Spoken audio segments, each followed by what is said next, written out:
Marc, chapitre 4. Jésus se mit de nouveau à enseigner au bord du lac. La foule se rassembla autour de lui, si nombreuse qu'il monta dans une barque où il s'assit, sur le lac. Toute la foule était à terre sur le rivage. Il leur enseignait beaucoup de choses en paraboles. Il leur disait dans son enseignement, « Écoutez, un semeur sortit pour semer.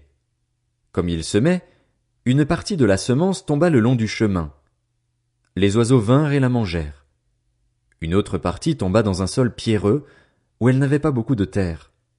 Elle leva aussitôt, parce qu'elle ne trouva pas un terrain profond, mais quand le soleil parut, elle fut brûlée et sécha, faute de racines.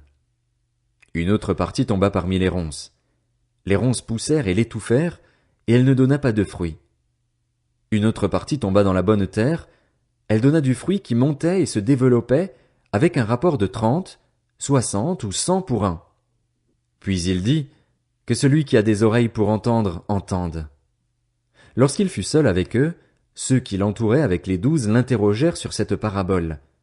Il leur dit, c'est à vous qu'il a été donné de connaître le mystère du royaume de Dieu, mais pour ceux qui sont à l'extérieur, tout est présenté en parabole, afin qu'en regardant ils regardent et ne voient pas, et qu'en entendant ils entendent et ne comprennent pas, de peur qu'ils ne se convertissent et que leurs péchés ne soient pardonnés. Il leur dit encore, vous ne comprenez pas cette parabole? Comment donc comprendrez-vous toutes les autres? Le semeur sème la parole. Certains sont le long du chemin où la parole est semée. Dès qu'ils l'ont entendue, Satan vient et enlève la parole qui a été semée en eux. De même, d'autres reçoivent la semence dans un sol pierreux. Quand ils entendent la parole, ils l'acceptent aussitôt avec joie, mais s'ils n'ont pas de racines en eux-mêmes, ils sont les hommes d'un moment et, dès que surviennent les difficultés ou la persécution à cause de la parole, ils trébuchent. D'autres encore reçoivent la semence parmi les ronces. Ils entendent la parole, mais les préoccupations de ce monde, l'attrait trompeur des richesses et les passions en tout genre pénètrent en eux, étouffent la parole et la rendent infructueuse. D'autres enfin reçoivent la semence dans la bonne terre. Ce sont ceux qui entendent la parole, l'accueillent et portent du fruit, avec un rapport de 30, 60 ou 100 pour un. Il leur dit encore, apporte-t-on la lampe pour la mettre sous un seau ou sous le lit? N'est-ce pas pour la mettre sur son support? Il n'y a en effet rien de caché qui ne doive être mis en lumière, rien de secret qui ne doive être mis au jour. Si quelqu'un a des oreilles pour entendre, qu'il entende. Il leur dit encore, prêtez bien attention à ce que vous entendez. On utilisera pour vous la même mesure que celle dont vous vous serez servi, et on y ajoutera pour vous qui écoutez. En effet, on donnera à celui qui a, mais à celui qui n'a pas on enlèvera même ce qu'il a. Il dit encore, voici à quoi ressemble le royaume de Dieu. Il est semblable à un homme qui jette de la semence en terre. Qu'il dorme ou qu'il reste éveillé, nuit et jour la semence germe et pousse sans qu'il sache comment. En effet, d'elle-même la terre produit d'abord l'herbe, puis l'épi, enfin le grain tout formé dans l'épi, et, dès que le fruit est mûr, on y met la faucille, car c'est le moment de la moisson.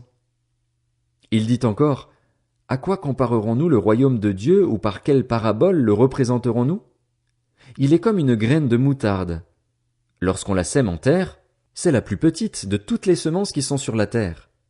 Mais lorsqu'elle a été semée, elle monte, devient plus grande que tous les légumes et développe de grandes branches, de sorte que les oiseaux du ciel peuvent habiter sous son ombre. C'est par beaucoup de paraboles de ce genre qu'il leur annonçait la parole, dans la mesure où ils étaient capables de l'entendre. Il ne leur parlait pas sans paraboles, mais en privé il expliquait tout à ses disciples.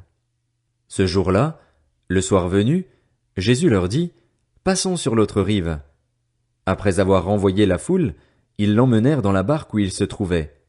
Il y avait aussi d'autres barques avec lui. Un vent violent s'éleva et les vagues se jetaient sur la barque, au point qu'elle se remplissait déjà. Et lui, il dormait à l'arrière sur le coussin. Ils le réveillèrent et lui dirent, « Maître, cela ne te fait rien que nous soyons en train de mourir. » Il se réveilla, menaça le vent et dit à la mer, « Silence! Tais-toi! » Le vent tomba et il y eut un grand calme.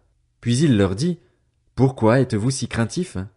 Comment se fait-il que vous n'ayez pas de foi? » Ils furent saisis d'une grande frayeur et ils se disaient les uns aux autres, « Qui est donc cet homme? Même le vent et la mer lui obéissent. »